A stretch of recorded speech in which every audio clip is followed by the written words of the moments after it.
Məqsəd və intonasiyaya görə növlərindən hələ sual verirəm. Hələ bu sualın izahına tələsməyin. Hələ cümlənin məqsəd və intonasiyaya görə növləri haqqında danışaq. Çünki mən o dərsi geniş şəkildə yadınıza gəlirsə, cümlə üzvlərin keçəndə onun ardınca da keçdim. Elmira müəllim canlı dərsdə. Həm də əlavə onu test üzərində də izah elədim. Testdən qabaq bir dənə də video izah çəkdim, atdım ki, cümlənin məqsəd və intonasiyaya görə növlər necə olur. Dedik ki, sual cümləsini tapmaq rahatdır. Yaxşı, sual cümlələri neçə yolla yaranırdı? Yəni, bir sual ədatının köməyi ilə, sual əvəzliyinin köməyi ilə, bir də intonasiyasının. Baxın, bir sual ədatının köməyi ilə, bir sual əvəzliyinin köməyi ilə, bir də yalnız sual intonasiyasının köməyi ilə. Yalnız sual intonasiyası o deməkdir ki, burada ya sual əvəzliyi yoxdur, ya da sual ədatı yoxdur. Eləcə intonasiyanın köməyi ilə yaranır. Yaxşı, baxın. İndi biz dedik ki, əmr cümləsinin də, eyni zamanda nəqli cümlənin də hər ikisinin sonunda nöqtə qoyulur. Bax, sual cümləsini tapmaq rahatdır. Sualın durğusuna görə tapırıq, bəli. Nida cümləsini də tapmaq rahatdır. Amma əmrlə nəqli müdavimləri çaşdırır. Çünki əmr cümləsinin də sonunda müəllimlər nöqtə qoyulur. Nəqli cümlənin də sonunda nöqtə qoyulur. Yaxşı. Deyirəm ki, mən yazılarımı yazıram. Mən yazılarımı yazıram, nöqtə. İndi Elmira müəllim, bu cümlə nəqli cümlədir, yoxsa əmr cümləsidir? Bu mənə nəqli cümlədir. Çünki sonunda yazır vardı, orada zaman şəkilçisi, indiki zaman şəkilçisi vardı. Amma da orada şəxs sonluğudur. Müəllim, bu cümlənin xəbəri feilin hansı şəklindədir?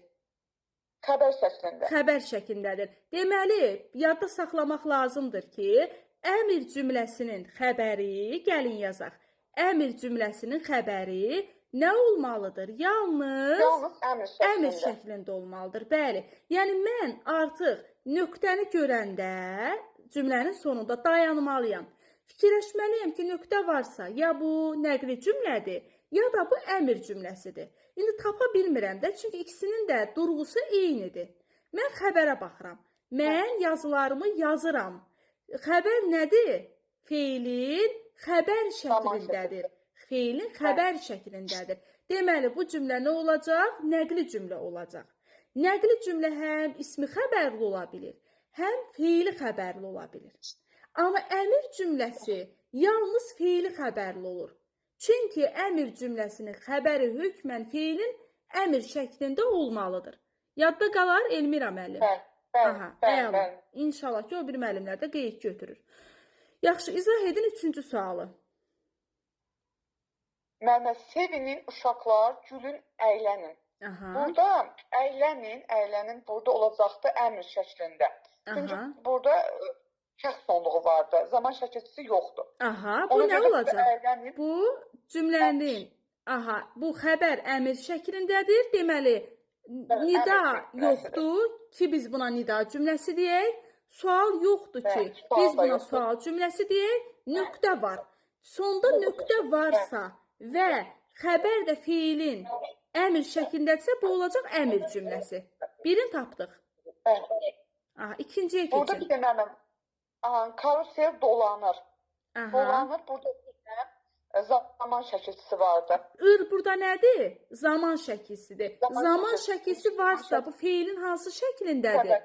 Xəbər şəklindədir. Əla, yaxşı. İndi sonda nöqtə var. Karusel dolanır, dəyişir zaman. Dəyişir də xəbər şəklindədir. Sonda nöqtə var və xəbər şəklindədir. İndi bu hansı növdə olacaq? Nəqli cümlə olacaq. Nəqli cümlə. Bu qədər rahat. Baxırıq cümlənin sonundakı durğu işarəsinə. Sonda əgər nöqtə varsa, bu ya olacaq əmr cümləsi, ya da olacaq nəqli cümlə. İkisindən biri olacaq.